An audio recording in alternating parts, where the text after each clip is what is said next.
అందరికీ నమస్కారం. సుమన్ టీవీకి స్వాగతం, సుస్వాగతం. ప్రతి ఒక్కరికి ఏవో కొన్ని సమస్యలు ఉంటూనే ఉంటాయి. ప్రతి మనిషిని నీకు సమస్య ఉందని అడిగితే ఉంది అనే చెప్తారు, కానీ బయటికి చెప్పుకోలేరేమో. మరి మనలో చాలా మందికి సమస్యలు రావడానికి కారణాలు కాలసర్ప దోషాలు, చేతబడులు, అలానే దృష్టి దోషాలు. దీనివల్ల ఎన్నో రకాల సమస్యలు, చివరికి ఒక కుటుంబం రోడ్డు మీదకి వచ్చేసే పరిస్థితులు కూడా ఏర్పడుతూ ఉంటాయి. అలాంటి పరిస్థితుల్లో మనకి అక్షయ సిద్ధిని కల్పించే విధంగా దాదాపు 300 సంవత్సరాల గురు పరంపరతో అటు మనకి ఐశ్వర్యాన్ని, అదృష్టాన్ని, విజయాన్ని చేకూరుస్తున్న మహానుభావులు శ్రీ శ్రీ శ్రీ గురు మహారాజ్ రమణ యోగిలాల్ గురూజీ గారు. వారి హస్తం అక్షయ నిధి, వారిచ్చే అదృష్ట రత్నం అష్టైశ్వర్య నిధి.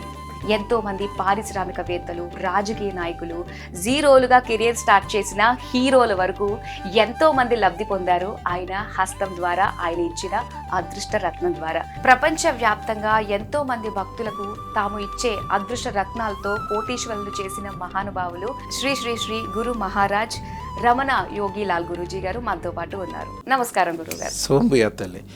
ఓం నమో ఐం హ్రీం శ్రీం క్లీం గ్లౌం సౌహ కయే ఈలహ్రీం హస కహలహ్రీం సకలహ్రీం అదృష్ట మహాలక్ష్మి సర్వ ఐశ్వర్యం ఆనంద ఆహ్లాదం శీఘ్రం అత్యధిక అద్భుత మహోత్సవ ధన భూ స్వర్ణలాభం సర్వ మనో కామనాభీష్టం సర్వైశ్వర్యం తక్షణం దేహి ప్రీచ స్వాహ. అఖండ ఐశ్వర్యం అఖండ ఐశ్వర్యం అఖండ ఐశ్వర్యం అదృష్టం తక్షణం దేహి ప్రీచ స్వాహ. శుభం భూయాతల్లి. గురుగారు, చేతబడి అంటేనే అది చాలా కష్టము. దాని నుంచి విరుగుడు కూడా మనకి చాలా మంది దగ్గర వెళ్లాల్సి వస్తుంది. అలాంటిది ఆ దుష్ఫలితాలంతా కూడా 9 నిమిషాల్లో మాయమవడం అంటే మాత్రం ఇది నిజంగా చాలా ఆశ్చర్యం. ఇది చేతబడి అనేదమ్మా చేయకుండా పనమ్మా.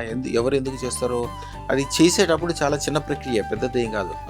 కొద్దిగా సూదులు, కొద్దిగా చేతబడి పౌడర్ ఉంటుంది, లేకపోతే శ్మశానంలోంచి బూడిద తెచ్చుకుని చేసుకోవచ్చు, భూమి తాగుతూ చేయొచ్చు, రకరకాలు చాలా చిన్నయ్యాయి చేసేటప్పుడు. కానీ ఎవరైతే చీల్చుకున్నారో వాళ్ళు చాలా ఘోరంగా, చాలా అనారోగ్యంతో అనుభవించి చనిపోతారు, వాళ్ళ కుటుంబాలు కూడా పాడవుతాయి. ఇప్పుడు రీసెంట్ గా మన జరిగింది చూడండి, మాగంటి గోపీనాథ్ గారిది.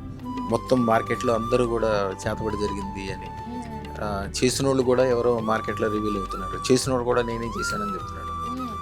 అట్లా ఇది చాలా ఘోరం. నా దగ్గరికి వచ్చిన చూడండి, మన టెస్టిమోనీస్లో 9 నిమిషాల్లో 9 గంటల్లో. నా దగ్గరికి వచ్చే ముందు తలుపు కింద ఒక గొయ్యి ఉంటుంది. ఆ గొయ్యి కింద ఒక యంత్రం పెట్టి ఉంచుతాం. ఎందుకంటే నా దగ్గరికి వచ్చిన వాళ్ళు చాలా చేతబళ్ళు వాళ్ళు వస్తారు, కాలసర్ప దోషం వాళ్ళు వస్తారు, చాలా ఇబ్బందుల్లో వస్తారు, దెయ్యం పట్టిన వాళ్ళు వస్తారు. కొంతమంది అయితే దెయ్యం పట్టిన వాళ్ళు అక్కడ దాకా రావటానికి 10 మంది పట్టుకుంటే కానీ రారు. ఒక్కసారి నా గడప ఇట్లా దాటిన తర్వాత వాళ్ళు పెద్ద మనుషులు అయిపోతారు. వాళ్ళు ఎక్కడికి వచ్చాను, నేను ఎట్లున్నాను, ఏం జరిగింది అంటారు. మళ్ళీ మీ ఇంటికి వెళ్ళేటప్పటికి మళ్ళీ బ్రహ్మాండంగా వెళ్ళిపోతారు, సిట్లే వెళ్ళిపోతారు. ఎందుకంటే దాని దగ్గర కింద మేము చాలా పవర్ఫుల్ యంత్రాలు పెడతాం. ఒక్కసారి దాన్ని ఎవరైనా దాటి లోపలికి వస్తే వాళ్ళ జీవితంలో మళ్ళీ చెడు అనేది ఉండదు, కాలసర్ప దోషం ఉండదు, ఇబ్బంది ఉండదు. ఒక ఫ్యామిలీ, ఆ ఫ్యామిలీలో దాదాపు 12 మందిలో 10 మంది ఈ చేతబడి వలన చచ్చిపోయారు. వ్యాపారాలు దెబ్బతిన్నాయి, వ్యవహారాలు దెబ్బతిన్నాయి. తెల్లారు లేచి చూద్దామంటే ఎవరు చనిపోతారో తెలియదు. ఇద్దరే మిగిలారు. ఇద్దరు మిగిలితే ఆ ఇద్దరు లాస్ట్లో ఎవరో చెప్పడం వల్ల అమ్మవారి దయమల్ల రాగలరని చెప్పాను చూడండి. వాళ్ళు నా దగ్గరికి వచ్చారు. వచ్చిన తర్వాత చూస్తే, కళ్ళు మూసుకొని చూస్తే వాళ్ళ ఇల్లు మొత్తం అంతా నల్లగా మసిపెట్టిపోయింది. చుట్టూతా పొగలు వెళ్తున్నాయి. శ్మశానంలో ఎట్లా పొగలు వెళ్తాయి అట్లా పొగలు వెళ్తున్నాయి. చాలా ఘోరంగా ఉంది. అప్పుడు వారికి అదృష్టం, వాళ్ళిద్దరికి అదృష్టం వేసి వాళ్ళ కుటుంబాలకు కూడా వేసి వాళ్ళకి పసుపు ఇచ్చి ఏం చేయాలో చెప్పాము. చాలా చక్కగా హాయిగా ఉన్నారు. ఇక వీళ్ళిద్దరి ద్వారానే మళ్ళీ పాత వాళ్ళందరూ కూడా మళ్ళీ తిరిగి వాళ్ళ కుటుంబంలో పుట్టాల్సిందే. కుటుంబం మళ్ళీ పచ్చగా బంగారంలా కావాల్సిందే. ఎన్నెన్ని శుభాలు జరుగుతాయంటే రోజు ఒక పండగలాగా అయిపోతుంది.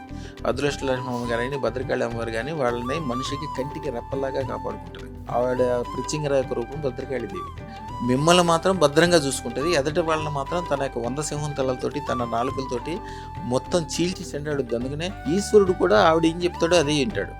అందుకు నీకు దెయ్యాలు, భూతాలు, మనుషులు, శత్రువులు అసలు సందర్భమే రాదు. ఎవరన్నా వచ్చారంటే వాళ్ళ దురదృష్టం. వీళ్ళ గురించి చెడుగా మనసులో అనుకుంటే చాలు, వాళ్ళ చెడుకు స్టార్ట్ అయిపోతుంది. వీళ్ళకి దండం పెట్టినా, వీళ్ళంటే ఇష్టపడినా, వీళ్ళ వెనకాల ఉన్న వాళ్ళు బాగుపడి తీరాల్సింది. శుభం.